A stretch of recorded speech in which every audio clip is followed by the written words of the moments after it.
Hi, this is Scott Bogren. I'm Rich Sampson. I am the editor-in-chief of DigitalCT magazine. I'm the editor. And we're here today to talk to you a little bit about what's in this edition of the magazine, an edition of our publication focusing on public-private solutions and how you're dealing and managing growth. And this edition of the magazine really is a culmination of a lot of stories, and I know one of the pieces in the magazine goes back and highlights. We've been talking about this issue of ways to leverage private financing and the ways to make your system more affordable and certainly more cost-effective through innovative partnerships. We've been talking about that for a long time. This is a way, though, to try to pull all of that together. Yeah, and if you kind of look through the pages of past editions, we've covered anything from, taxi ventures to, financing and investment to facilities, and a lot of these things kind of reemerge in this issue.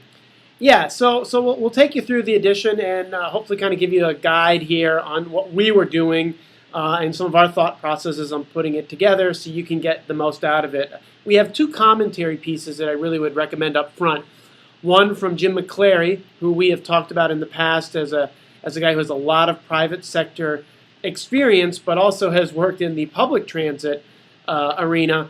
And his is talking about kind of taking a fresh look at new approaches and public-private partnerships and how they can best impact your system. And of course, Jim is not just talking about this, but is doing some of this in Bloomington, Indiana with his E2 taxi program.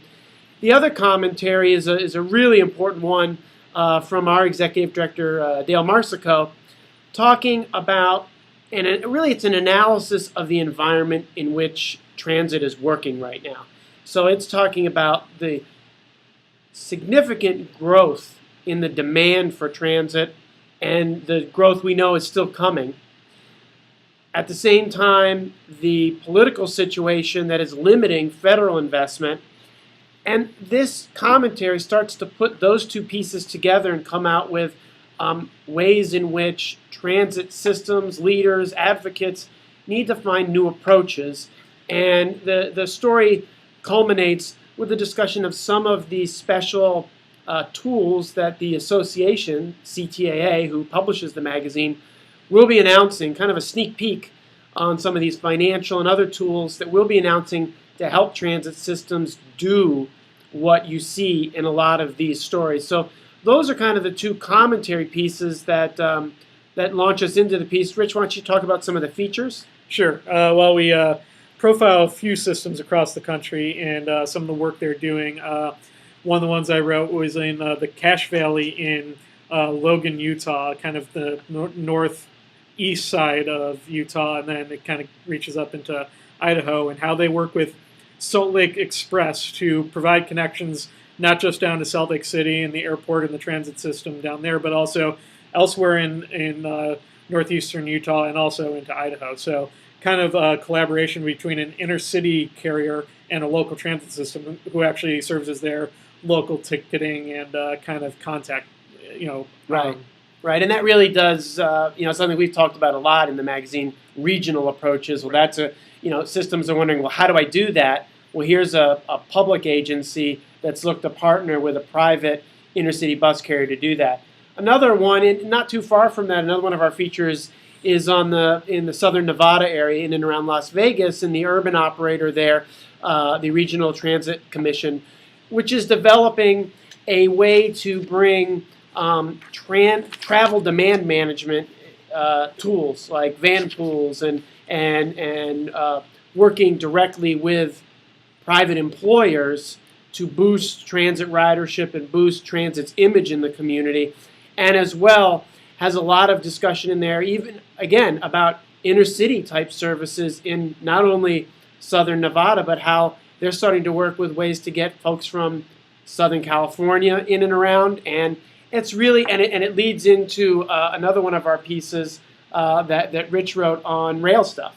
Yeah, I took a look at some rail systems that right now are actually covering their costs that are publicly operated, whether it's the service in Virginia that goes to Lynchburg or the Cape Flyer in Massachusetts, they're all covering their costs right now.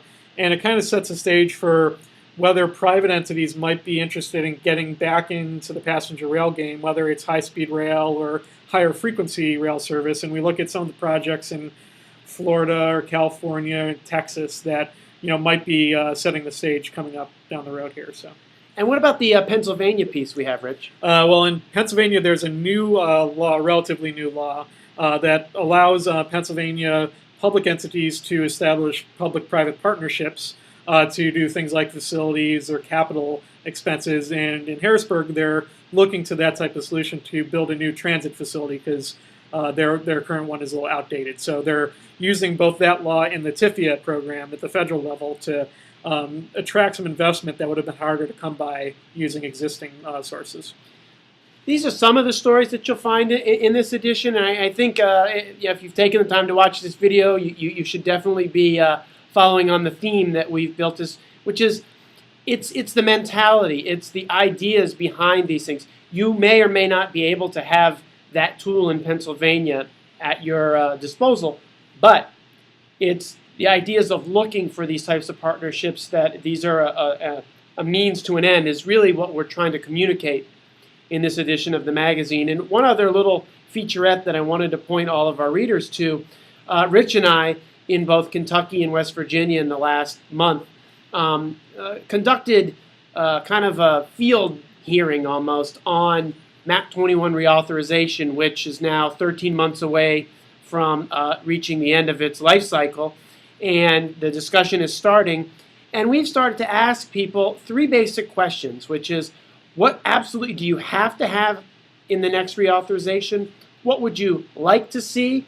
And then what are the perfect world issues that you'd need? You'll see the results for those three questions in this article from Kentucky and West Virginia.